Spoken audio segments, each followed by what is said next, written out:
Welcome to dream classes. तो आज हमारा फिजिक्स का स्पेशल क्लास नंबर 2 है और आज हम बहुत बेहतरीन प्रश्न लेकर आए हैं आपके लिए। और आज देखिएगा कि वाकई में हमने जो क्वेश्चन का हमने जमावड़ा सेट किया है वो काबिले तारीफ़ है बच्चों। ठीक है, कमेंट में कमेंट करना ना भूलिएगा। और देखिए पहला प्रश्न ही बहुत ही खास है बच्चों। ठीक है, इसे आप फिगर से समझ सकते हो। पहला प्रश्न हमारा जो है इसे आप फिगर से समझ सकते हैं। देखिए फिगर से क्या समझिएगा। कहता है कि कोई वर्ग है। ठीक है, कोई वर्ग है बच्चों। ठीक है, ये हमारा क्या है, कोई वर्ग है।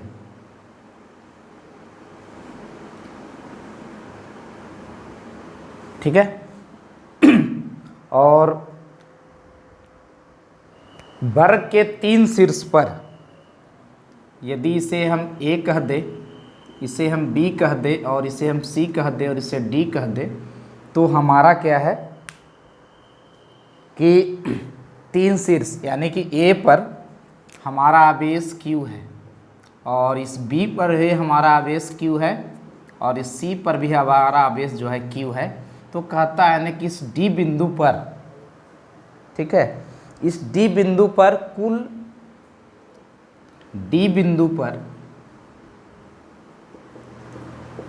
कुल विद्युत क्षेत्र बताएं। कुल विद्युत क्षेत्र बताएं। ठीक है, यही हमारा प्रश्न है। और कहता है यदि वर्ग की भुजा ए सेंटीमीटर या मीटर है, जो भी कहिए, ए इकाई है करते ज़्यादा अच्छा रहेगा। ठीक है, ए इकाई है। मैं पहले भी कह चुका हूँ बच्चों कि खास करके इलेक्ट्रोस्टैटिक्स टॉपिक में आपको वेक्टर का कंसेप्ट यूज होने वाला है, इसलिए वेक्टर को आप लोग बखूबी से, आप 11वीं क्लास में वेक्टर पढ़े होंगे, तो इस टॉपिक को पढ़ने के पहले आप क्या करो ना कि वेक्टर एनालिसिस यानी सदिश विश्लेषण जो है विस्तार से आप पढ़िए, ताकि आपको कोई कन्फ्यूजन ना हो। क्योंकि हमारा इलेक्ट्रोस्टैटिक्स का जो चैप्टर है इसमें जितने भी करीब आपको 2 से ढाई महीना आपको पूरा टॉपिक्स लगता है पढ़ाने में। ठीक है, पूरा टॉपिक, इसलिए मैं बार बार कह रहा हूँ कि आप लोग क्या है ना वेक्टर का यूज करो। देखिए हमारा अब क्या है, जाहिर सी बात है बच्चों कि हमारा ये जो है वर्ग है, ऐसा बनाइए कि लगे कि ये वर्ग है। ठीक है, ये हमारा ए हो गया, ये हमारा बी हो गया और ये सी हो गया और ये हमारा डी है।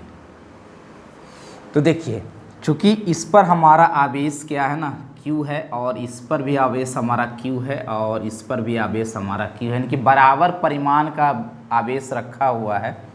तो चूँकि ये प्लस है तो इस प्लस का टेंडेंसी होता है ना अपने से परे ढकेलना। ठीक है, यानी क्या करेगा, रिपेल करना। तो यदि मैं डी यहाँ पे लिख देता हूँ ज़्यादा अच्छा रहेगा। तो ये जो है ना एक इलेक्ट्रिक फील्ड हमारा इधर लगेगा बच्चों। ठीक है, किसके द्वारा, ए के द्वारा, सी है इसके द्वारा इलेक्ट्रिक फील्ड इधर लगेगा, इसको हम कर देते हैं EC। और एक हमारा ये है शीर्ष बिंदु बी के द्वारा जो लगेगा बच्चों, ये आपको इस डायरेक्शन में लगेगा। ठीक है, इसको हम EB कह देते हैं। ठीक है, तो सबसे पहले क्या है कि ये बराबर हमारा क्या है, ये बराबर जो है ए शीर्ष बिंदु पर रखे, ए शीर्ष बिंदु पर रखे आवेश के कारण विद्युत क्षेत्र।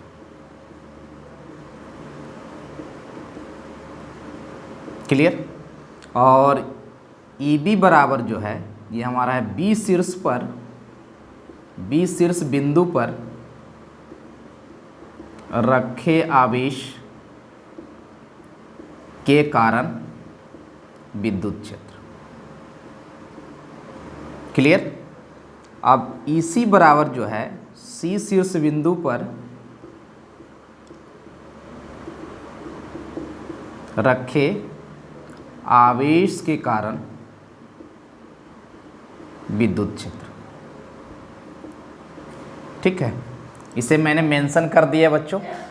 अब क्या है ना बच्चों कि यदि फर्दर डायग्राम बनाते हैं सिर्फ डी पर के लिए, ठीक है, तो यहाँ पर इस डायरेक्शन में लग रहा है हमारा, ये है हमारा EC, और इस डायरेक्शन में हमारा लग रहा है EA, और इस डायरेक्शन में हमारा लग रहा है EB। क्लियर? अब चूंकि ये वर्ग है बच्चों, तो जाहिर सी बात है कि प्रत्येक कोण क्या होगा, 90 डिग्री का होगा।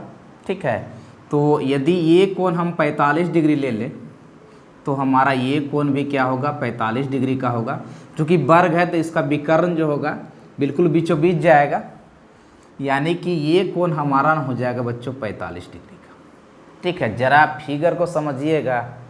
ठीक है, तो यदि हम इसे हम x मान लें और इसे हम y मान लें, ठीक, x y दिशा मान लें, तो देखिए हमारा क्या है कि यदि आप x y दिशा में यानी कि 2 डायमेंशन को 1 डायमेंशन में एक बीमा में पढ़िएगा ना, तो आपको ज़्यादा परेशानी नहीं होगी। बिल्कुल कंसेप्ट सही पे जाइएगा आप लोग। ठीक है, तो देखिए बच्चों, हमारा EB ऐसे जा रहा है, इसका मतलब EB का एक कंपोनेंट इधर टूटेगा, जिसको हम कहेंगे बच्चों EB cos 45। ठीक है, याद रखिएगा कि कोई भी वेक्टर जो है जिस अक्ष के साथ पहले कोण बनाएगा उधर कंपोनेंट उसका कॉस में टूटेगा। किस में टूटेगा? तो कॉस में टूटेगा। ठीक है, और बाकी बच गया इधर, तो हमारा इधर हो जाएगा बच्चों EB और ये sin 45, इधर लिख देता हूँ, इधर हो जाएगा हमारा EB और ये हो जाएगा sin 45, और चूँकि हमारा EC भी इधर ही है। ठीक है, तो अब देखिए हमारा क्या हो गया, x और y दिशा में हो गया ना। अब हम क्या करेंगे ना बच्चों कि देखिए यहाँ पे हम सिग्मा EX निकालेंगे। इसका मतलब होता है x दिशा में कुल विद्युत क्षेत्र, x दिशा में कुल विद्युत क्षेत्र। ठीक है, तो x दिशा में हमारा कौन कौन विद्युत क्षेत्र लग रहा है बच्चों?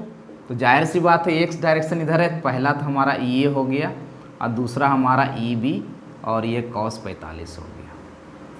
ठीक है, अब क्या करना है कि हमें EA, EB और EC पहले काउंट कर लेना है। ठीक है, तो EA, EB और EC काउंट करने के पहले ये तो आपको पता चल गया होगा कि EA क्या है, EB क्या है और EC क्या है। ठीक है, ये हमारा इलेक्ट्रिक फील्ड है जो शीर्ष पर बिंदु पर रखे आवेश के कारण उत्पन्न होता है। ठीक है, तो पहले आप इसे समझ लो, तब फिर हम आगे बढ़ेंगे बच्चों। क्योंकि देखिए जो भी आपका प्रॉब्लम है ना, वो आप हमारे कमेंट बॉक्स में ज़रूर कीजिएगा। ठीक है, कि हमें सर ये यहाँ पर समझ में नहीं आया, वहाँ पर समझ में नहीं आया, और कमेंट में ज़रूर कमेंट कीजिएगा बच्चों कि आज का क्लास आपके लिए कैसा रहा। ठीक है, तो चलिए बच्चों, अब हम क्या है ना काउंट करते हैं इलेक्ट्रिक फील्ड। ये तो समझ में आ गया होगा। ठीक है, क्योंकि जगह कम रहने के कारण इसे मैं मिटा देता हूँ। अब देखिए क्या है, हम पहले EA काउंट कर लेते हैं। तो EA काउंट करेंगे बच्चों, तो आपको पता है कि ये होता है 1/4 पाई एप्सिलॉन नॉट, और ये हो जाएगा इंडिकेशन के लिए QA दे देते हैं, और बटा हो जाएगा AD का स्क्वायर। क्लियर है? और हमारा जो है इसका 1/4 पाई एप्सिलॉन नॉट का वैल्यू होता है 9 × 10⁹ आवेश हमारा Q है। और देखिए यहाँ चूँकि वर्ग की भुजा है तो समान भुजा होगी, ये भी A है तो ये भी A है। ठीक है, तो यहाँ पे ये हो जाएगा हमारा A²। ठीक है, चलिए यहाँ पर चलते हैं, यहाँ तक तो सही है। अब देखिए EB का मतलब हो गया 1/4 पाई एप्सिलॉन नॉट, और ये हो जाएगा QB, और देखिए डिस्टेंस B से D की दूरी ये हो जाएगा BD का स्क्वायर, और ये हमारा वर्ग का विकर्ण है बच्चों। ये वर्ग का हमारा विकर्ण है, वो होता है √2 × 1 भुजा होता है। ठीक है, यानी ये हो जाएगा 9 × 10⁹ और चूँकि आवेश तो वही है, और ये हो जाएगा हमारा √2 × A का स्क्वायर। क्लियर?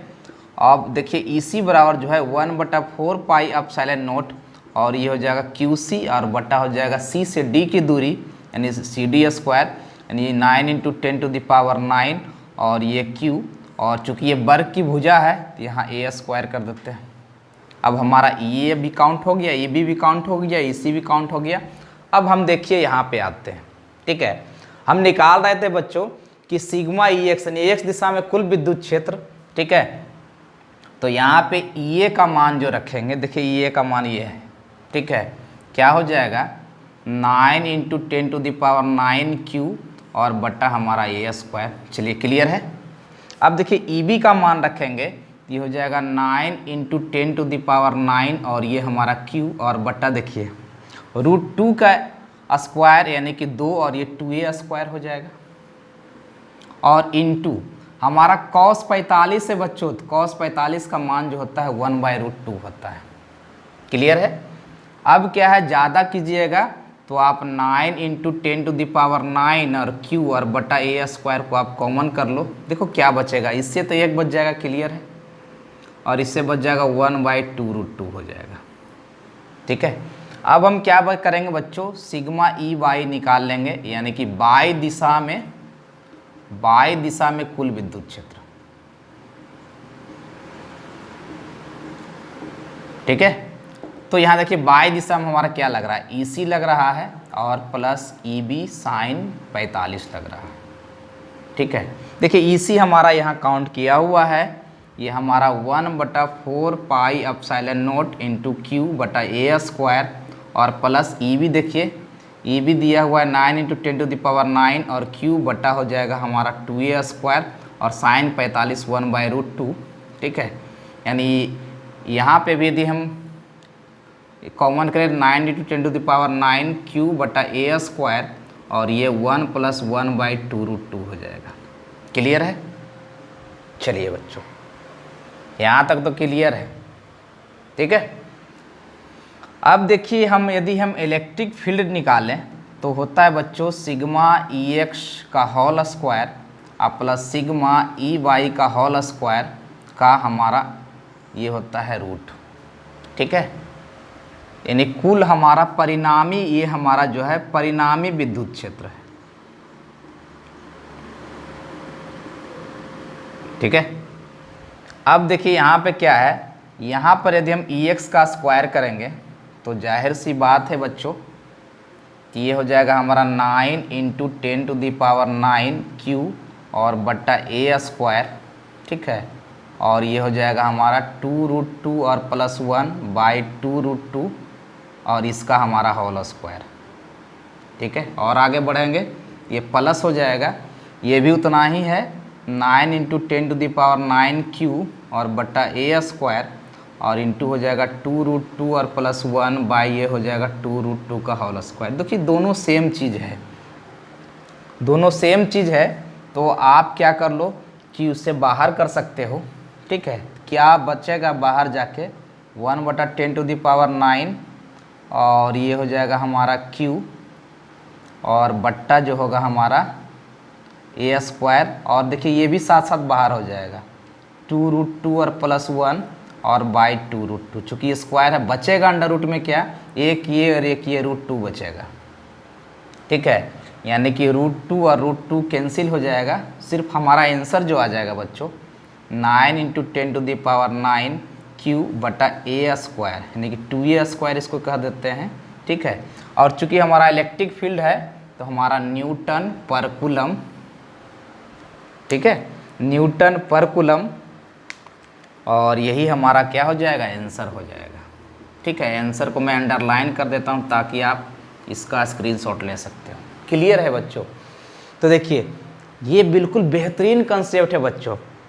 बुक में क्या है ना कि डायरेक्ट हमारा दिया हुआ रहता है तो वहाँ पर हमें समझने में परेशानी होती है, यानी कि कुल परिणामी विद्युत क्षेत्र जो है हमारा इस प्रकार से निकलता है और इसे आप स्क्रीनशॉट ले सकते हैं बिल्कुल बिल्कुल इत्मीनान से, ठीक है।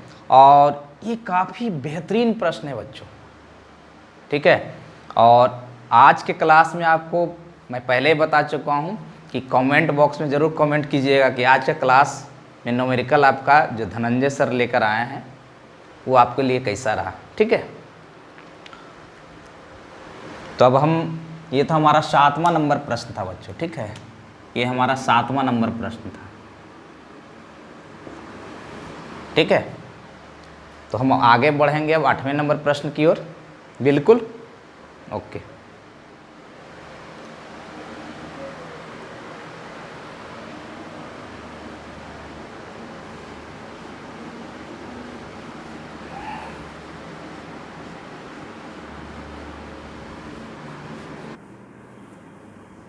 चलिए अब 8वां प्रश्न बहुत ही धमाकेदार प्रश्न है बच्चों। जो भी क्वेश्चन लाता हूँ बहुत ही चुनिंदा प्रश्न होता है, ठीक है। तो पहले आप फिगर को समझिएगा, उसके बाद क्वेश्चन पर आएंगे। देखिए फिगर में क्या दिया हुआ है। जैसे हमारा कोई ये इंक्लाइन प्लेन है, कोई हमारा इंक्लाइन प्लेन है, यानी कि क्षैतिजीय नत्तल इसको बोलते हैं, ठीक है। और इस पर जो है कोई आवेश रखा हुआ है, इस पर जो है कोई क्यू आवेश रखा हुआ है, इधर क्यू आवेश है, ठीक है। इसका मास जो दिया हुआ है, इसका मास दिया हुआ है हमारा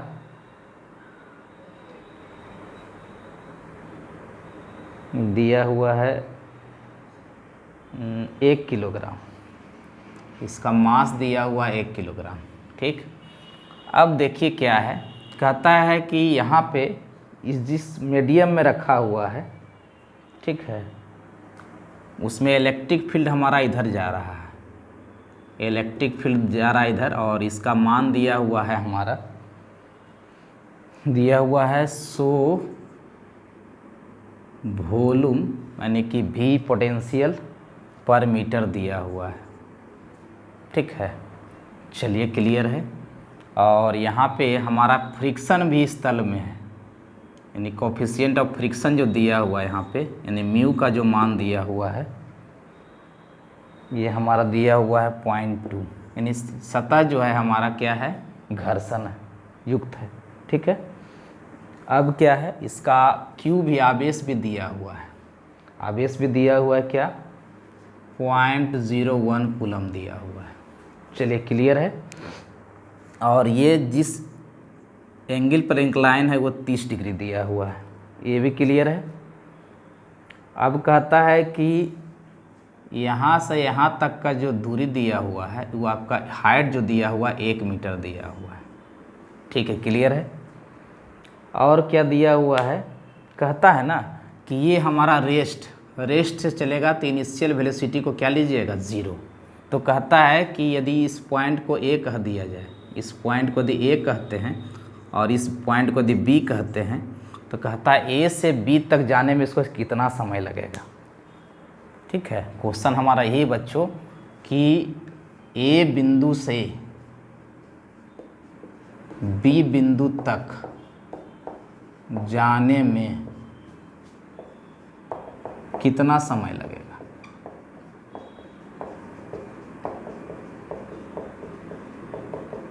ठीक है। तो यदि आपको समझ में आ गया तो क्वेश्चन तो बनाना तय है, इसमें नो डाउट है, ठीक है। चलिए इस क्वेश्चन को हम हल करते हैं, ठीक है। तो देखिए ये हमारा इंक्लाइन प्लेन है बच्चों, और ये हमारा जो है इसका मास m है। तो जाहिर सी बात है कि mg जो है इसके सेंटर के डाउनवर्ड लगेगा, ये हमारा mg लगेगा यहाँ पे। और ये बड़ा सरफेस जो है छोटा सरफेस के सेंटर की ओर एक फोर्स लगाता है, जिसको हम क्या बोलते हैं, नॉर्मल फोर्स बोलते हैं। ये हमारा 30 डिग्री है। तो जाहिर सी बात है ये 30 है, ये भी हमारा क्या हो जाएगा, 30 डिग्री होगा। यानी कि mg का एक घटक इधर टूटेगा बच्चों, mg cos 30, और दूसरा घटक इधर टूटेगा जिसको हम कहेंगे mg sin 30। क्लियर है जैसे से बता रहे हैं, ठीक है। अब देखिए क्या कहता है क्वेश्चन में, चूँकि ये इसका एक्सेलेरेशन जो है हमारा नीचे की ओर होना है ना, इसका एक्सेलेरेशन किधर होना है, नीचे की ओर होना है। तो यानी कि नीचे स्लिप कर रहा है, तो यह घर्षण है इस सतह पर, तो फ्रिक्शन फोर्स, ठीक है, फ्रिक्शन फोर्स इधर लगेगा जिसको Fr कहते हैं। क्लियर है।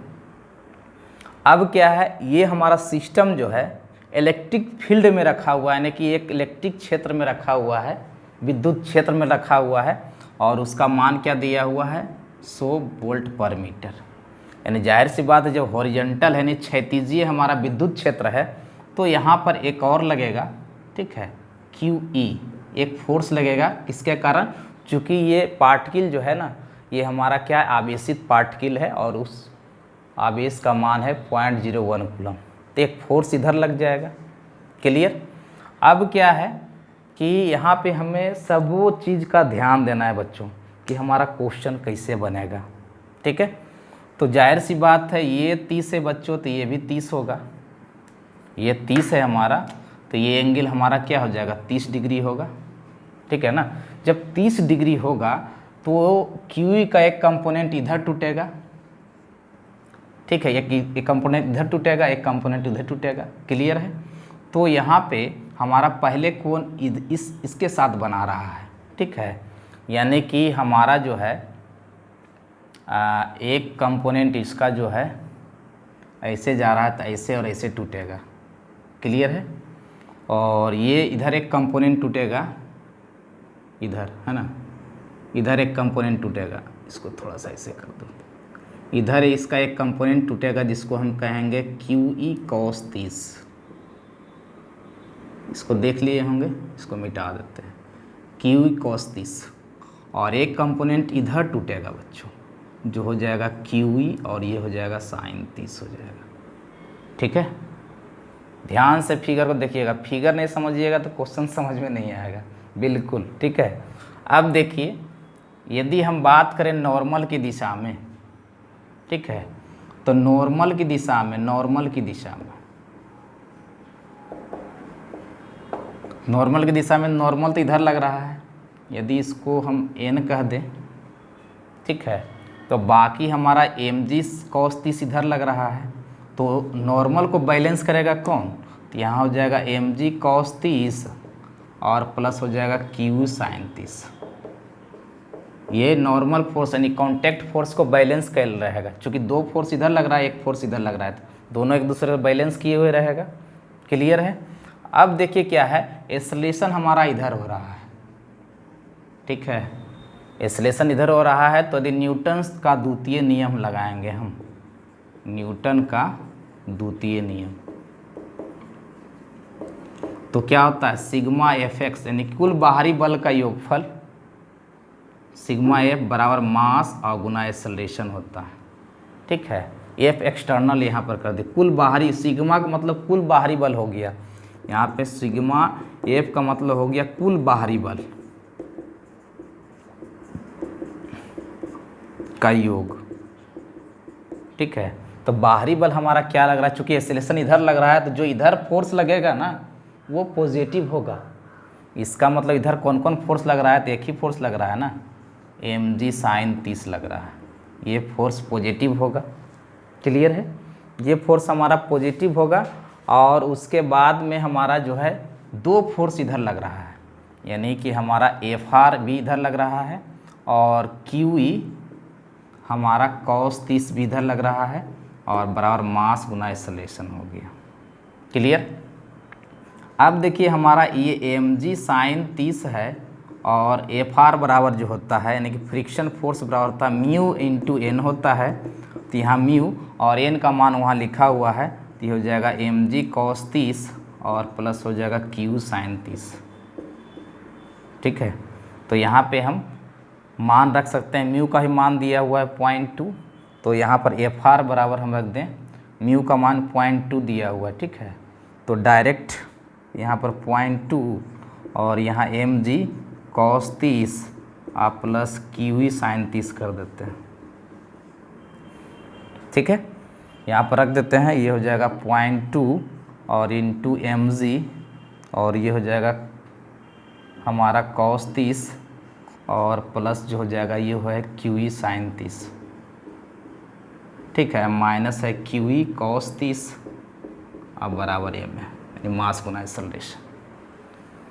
तो जाहिर सी बात है बच्चों कि इसका 1 किलोग्राम मास दिया हुआ है, तो यदि हम a को 1 रख दें तो ये सिर्फ हो जाएगा 1 गुने g का मान 10 रख दें, तो और sin 30 का मान हाफ हो जाएगा, रखते जाइए, ये हो जाएगा 1 गुने 10, इसका मान होता है √3/2 और Q का मान दिया हुआ है 0.01 कूलम, 0.01, और हमारा E का मान दिया हुआ है 100 वोल्ट पर मीटर, ये हो गया 100, और sin 30 का मान हाफ हो गया, और माइनस ये हो जाएगा 0.01 गुने 100 और गुने √3/2 और बराबर हो जाएगा 1 गुने A।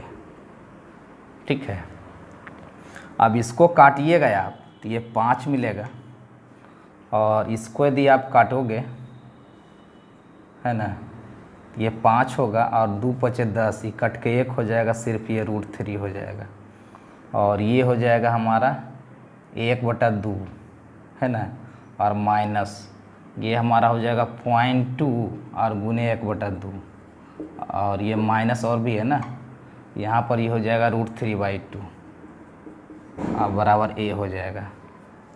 ठीक है, यानी एक्सेलेरेशन निकालना कोई बड़ा चीज़ नहीं है बच्चों, थोड़ा सा है, इसको आप निकाल लीजिए तो कहानी बनेगा। यानी कि ये हो जाएगा √3/2, यानी कि हमारा हो जाएगा 5 माइनस √3, इसको काट देते हैं 0.1 से, और ये हो जाएगा 5 माइनस ये हो जाएगा कितना हो जाएगा 1 और 1.5, ये हो जाएगा 3√3/2 और माइनस 0.1 बराबर A हो जाएगा। यानी कि A बराबर जो हो जाएगा हमारा ये हो जाएगा 5 और माइनस ये हो जाएगा 3, यानी 1.5, और √3 का मान 1.7 रख देते हैं, माइनस 0.1।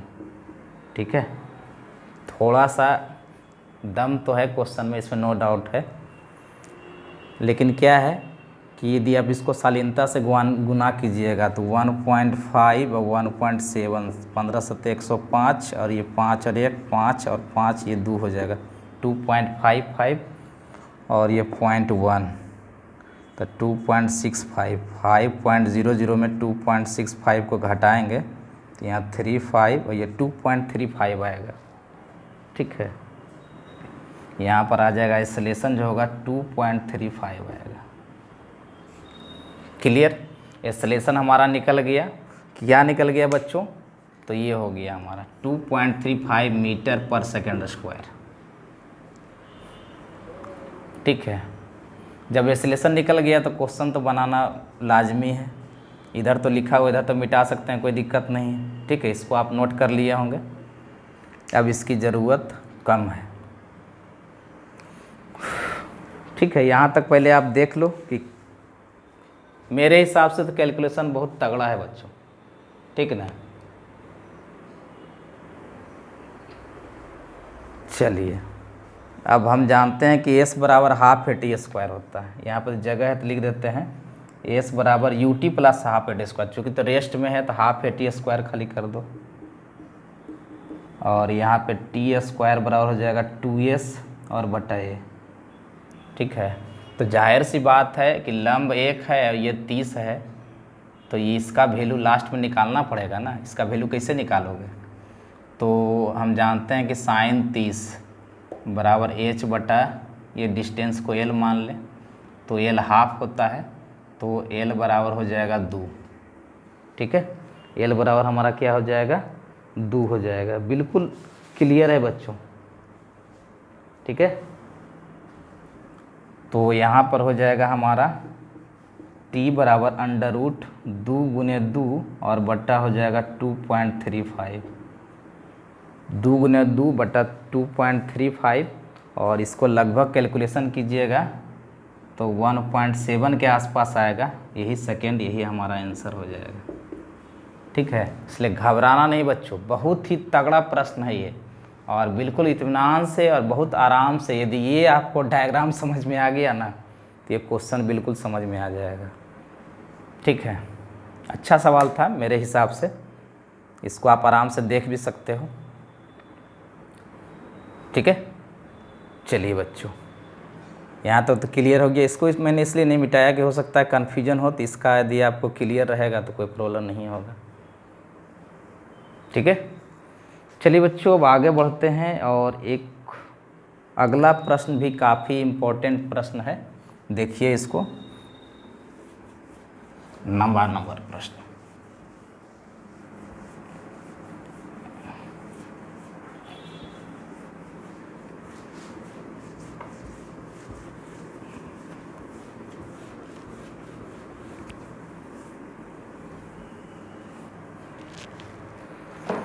90 नंबर भी प्रश्न दिया, आप फिगर समझोगे ना तो क्वेश्चन बहुत आसानी से बनेगा।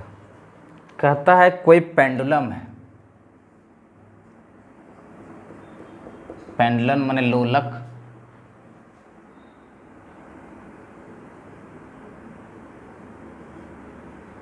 इस प्रकार से है, ठीक है। तो कहता है कि ये कोई आवेश, ये हमारा जो है ना इस तरह से मूव कर रहा है, यानी कि ये हॉरिजॉन्टल सर्किल बनाएगा, ये हॉरिजॉन्टल सर्किल इस तरह से बनाएगा।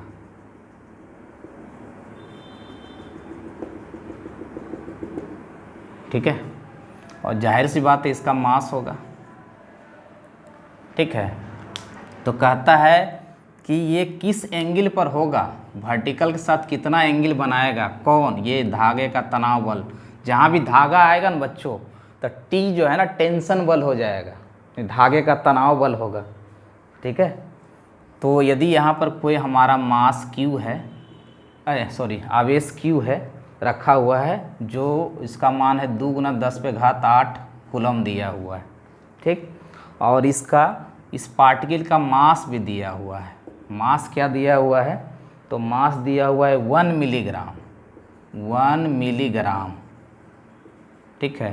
1 मिलीग्राम बोले तो 10⁻³ ग्राम हो जाएगा, और किलोग्राम में चेंज करोगे तो 10⁻³ और 10⁻³ ये हो जाएगा 10⁻⁻6 किलोग्राम हो गया इसका मास, मीन छोटा पार्टिकल है, ठीक है।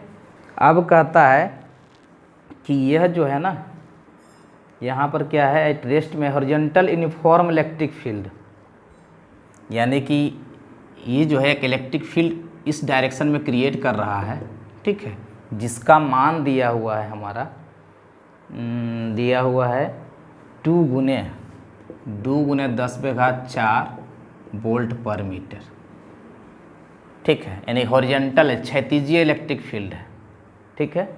तब कहता है कि धागे का तनाव बल जो है, तब क्या कहता है क्वेश्चन, धागे का तनाव बल, धागे का तनाव बल, ठीक है, जिसको टी कहते हैं, ठीक है, वर्टिकल के साथ कितना कोण बनाएगा, यानी कि ऊर्ध्वाधर के साथ कितना कोण बनाएगा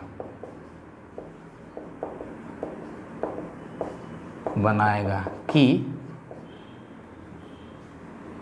यह संतुलन में रहेगा, संतुलन में रहेगा।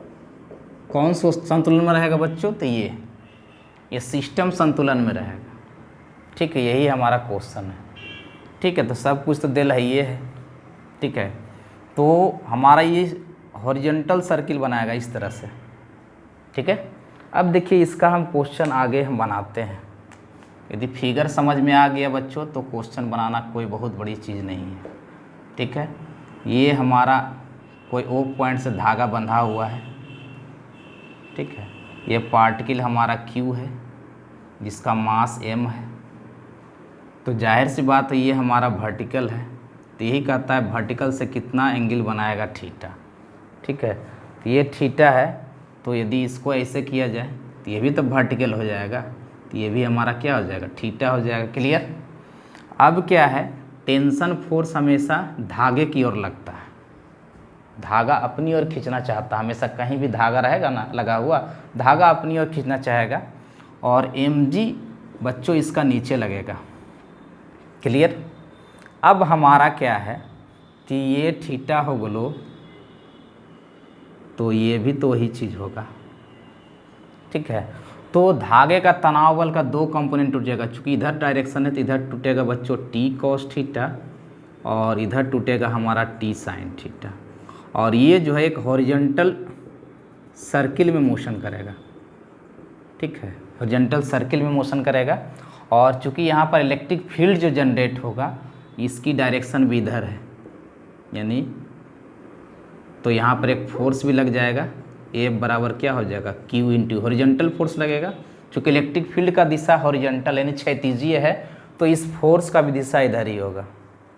क्लियर।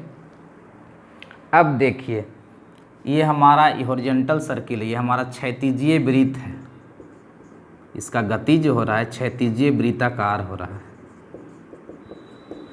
यानी कि ये सेंटर हो गया, ये हमारा सेंटर हो गया। इसका मतलब क्या हो गया कि हमारा ये संतुलन में कहता है, तो संतुलन में रहने के लिए क्या हो जाएगा बच्चों कि ये y दिशा में ये हो गया t cos थीटा जो है, ये इसको नीचे mg बैलेंस के लिए रहेगा। इक्वेशन फर्स्ट हो गया। और इधर t साइन थीटा इधर QE है, तो x दिशा में जो है हमारा t साइन थीटा किसको बैलेंस के लिए रहेगा, तो QE को बैलेंस के लिए रहेगा। हमारा इक्वेशन नंबर क्या हो गया, 2 हो गया। क्लियर। ये किस अवस्था में होगा, तो संतुलन की अवस्था में, संतुलन की अवस्था में। ठीक है। यदि आप भाग दे दोगे यहाँ पे 2/1 से, तो क्या हो जाएगा, t साइन थीटा बराबर QE और बटा t cos थीटा बराबर ये mg हो जाएगा। t तो कट गया, यानी कि हो जाएगा tan थीटा बराबर QE और बटा mg। सब का मान रख दो। q का मान यानी आवेश का मान यहाँ दिया हुआ है बच्चों 2 × 10⁻⁸, तो 2 × 10⁻⁸। इलेक्ट्रिक फील्ड दिया हुआ है बच्चों, दिया हुआ है यहाँ पे 2 × 10⁴, ये है ना, ठीक है। यह 2 × 10⁻⁴, और मास देखिए यहाँ पर निकल गया किलोग्राम में 10⁻⁻⁶, और g का मान 10 रख लो। ठीक है, यानी हो जाएगा हमारा ये 2 दूनी 4, और ये हो जाएगा हमारा कितना, ये ऊपर जाएगा तो 6 × 4 = 10, ये घटेगा ही, ये 5 कर दो यहाँ 10⁻⁻5, 5 × 4 = 9, ऊपर जाएगा तो ये 5 और 4 = 9। ठीक है, 5 × 4 = 9 हो जाएगा, तो 9 - 8 कर देते हैं। क्लियर है, 9 माइनस क्या कर देते हैं, 8 कर देते हैं। ठीक है, तो ये tan थीटा का मान हमारा इतना आ गया, ये हो जाएगा हम लगभग हो गया ये 40 हो जाएगा। ठीक है, यानी कि tan थीटा बराबर जो आ गया बच्चों 40 आ गया, और थीटा बराबर क्या हो जाएगा, tan 1 40 हो जाएगा। ठीक है, कैलकुलेशन सही करना है, देख लूँ कहीं कैलकुलेशन गलत तो नहीं हो रहा है। यदि इसको ऊपर करते हैं तो प्लस हो जाएगा 6 × 4 = 10। ठीक है, और 6 × 4 = 10, और 10 में 8 जाएगा 2, तो 1 कटेगा, ये 2 दूना 4 हो गया। ठीक है, 2 भी है 2 भी है, tan थीटा बराबर 40 आ गया। ठीक है, तो इसके लिए क्या है ना, इसके हिसाब से मेरा तो क्वेश्चन सही है। ठीक है, क्लियर। तो यही थीटा बराबर हमारा यही आंसर होगा बच्चों। सीधा अच्छा सवाल था ये, कि हमारा यहाँ पर जो है t को बैलेंस कर रहेगा कौन, t cos theta, t cos theta को बैलेंस करेगा mg, और t sin थीटा को ये फोर्स जो हमारा इलेक्ट्रिक फील्ड के चलते क्रिएट हुआ है। ठीक है, तो ये भी हमारा अच्छा सवाल था बच्चों। चूँकि देखिए क्वेश्चन को जब तक आप समझोगे नहीं ना, तो क्वेश्चन बनेगा नहीं। अब बिल्कुल अच्छा सवाल है ये बच्चों। ठीक है, तो ये हमारा तीसरा प्रश्न था, बहुत आराम से क्वेश्चन को बनाया है। अब एक आध प्रश्न और देखते हैं। चलिए 10वां नंबर प्रश्न देखते हैं।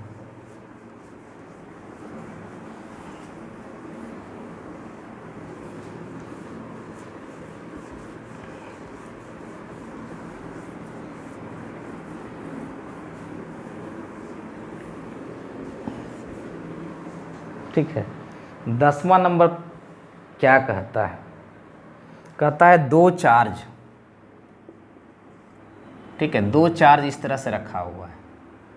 ठीक है, दोनों, इसका आवेश है -10 माइक्रोकूलम और ये है 10 माइक्रोकूलम, यानी कि डायपोल बनाएगा जी, इलेक्ट्रिक डायपोल, विद्युत द्विध्रुव बनाएगा ये। ठीक है, और इस दोनों के बीच की दूरी जो है 5 mm है। 5 मिलीमीटर है, ठीक है।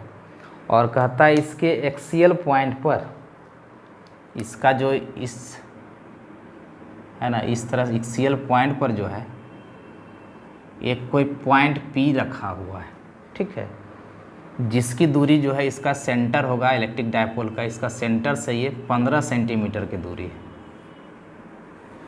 ठीक है।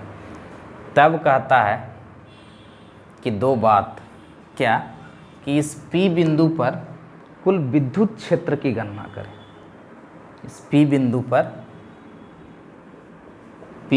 पर विद्युत क्षेत्र की गणना करें।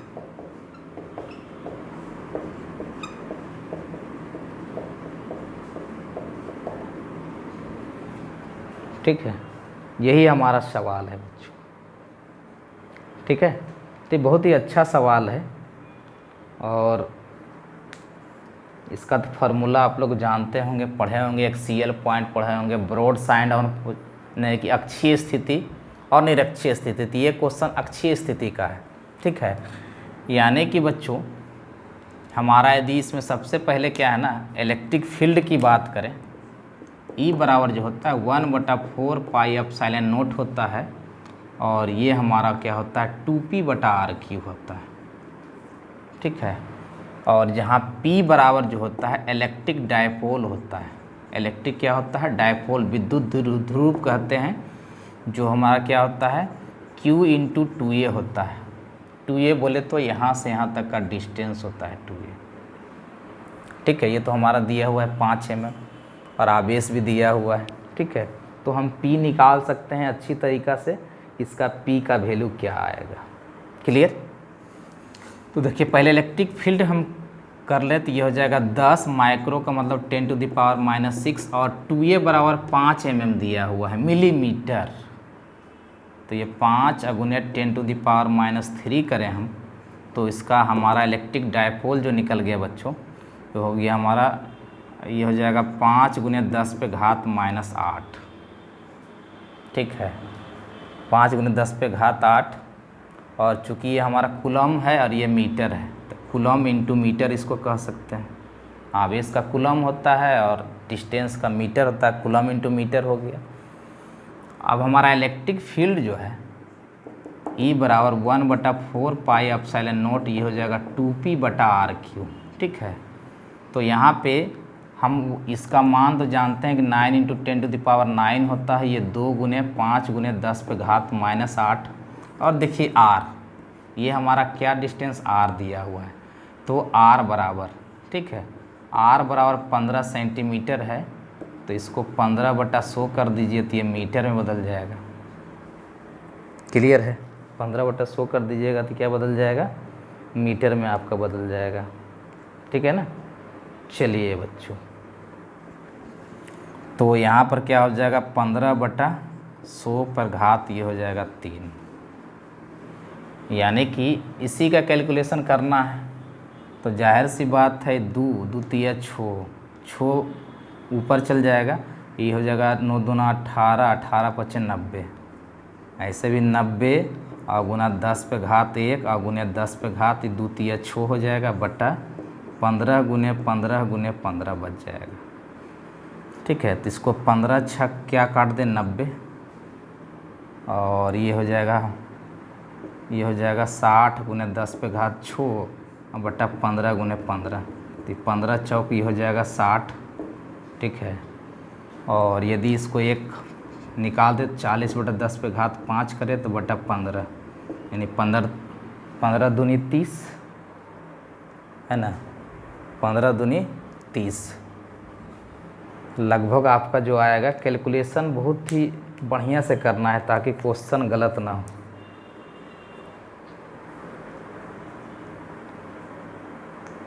दस के बाद 1, 15 × 15 × 15, ठीक है। तो ये लगभग आएगा 15 दूनी 30 और ये फिर हो जाएगा 15 छक 90, ठीक है। ये 10⁵5 और हमारा इलेक्ट्रिक फील्ड है तो ये हो जाएगा न्यूटन पर कूलम, यही हमारा आंसर हो जाएगा। यदि अक्षीय स्थिति में है तो इस प्रकार से आपको लगा होगा बहुआ वाला क्वेश्चन लेके आया है, लेकिन अच्छा क्वेश्चन लगा इसलिए मैं इसे लेकर आया हूँ। ठीक है, तो बच्चों आज के क्लास में यदि न्यूमेरिकल आपको अच्छा लगा होगा तो कमेंट बॉक्स में कमेंट करना ज़रूर भूलिएगा, ना भूलिएगा।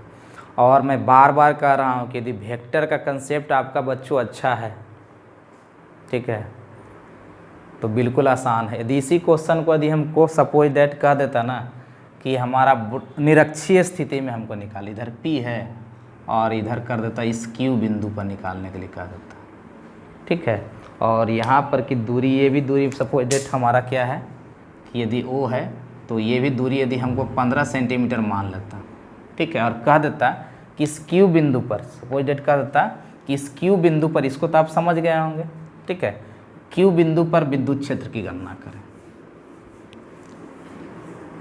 क्वेश्चन में थोड़ा सा कहता कि Q बिंदु पर विद्युत क्षेत्र की गणना करें, तो Q बिंदु हमारा क्या हो जाएगा, निरक्षीय स्थिति हो जाएगी।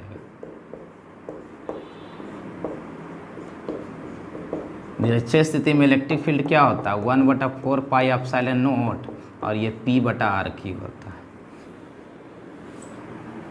ठीक है, ये कब होता है ना, आपको पता होगा कि R का मान जो है ना बहुत बड़ा होता है, किससे, इस A से, इस A से, ठीक है, तब ऐसा होता होबे करेगा। यहाँ पर है भी R सेंटीमीटर में है और ये मिलीमीटर में, इसका मतलब ये जो है ना बहुत छोटा है। तो यहाँ पर काउंट कीजिएगा तो आसान है काउंट करना बच्चों। इसका मान 9 × 10⁹ और ये हो जाएगा हमारा P, ठीक है। तो P का मान तो यहाँ ये है 5 × 10⁻⁻8 और डिस्टेंस भी तो वही है 15 है, तो ये हो जाएगा 15/100 का होल क्यूब, ठीक है। तो फिर से तो वही चीज़ आ जाएगा, ये हो जाएगा 9×5 = 45 10⁻9 माइनस ये 1 बचेगा और गुने 10⁻6 हो जाएगा, ये नीचे वाला ऊपर चल जाएगा, तो ये हो जाएगा 15 × 15 × 15, तो हो जाएगा 15×3 = 45 और 3×5 = 15, 15×5 = 75, है ना। तो हो जाएगा 100 × 10⁵ अब बटा दी इसको 75 कर दे तो 25 × 6 और 25×3 = 75, है ना, लगभग आ जाएगा 1.33 और 10⁵ ये हो जाएगा न्यूटन पर कूलम, ठीक है। ये भी आसान क्वेश्चन है, तो यदि खाली फार्मूला याद है तो हमारा क्वेश्चन बनाना बहुत ही आसान है। और ख़ास करके 10+2 में ज़्यादा गहराई तक नहीं जाना होता है, ठीक है। बेसिकली फार्मूला बेस्ड क्वेश्चन ही आपको पूछेगा बच्चों, ठीक है, ये मेरा मानना है, ठीक है। तो मिलते हैं बच्चों अगले क्लास में, बेस्ट ऑफ लक। इसी तरह से आपको भी अभी और भी स्पेशल न्यूमेरिकल बताएंगे हम आपको।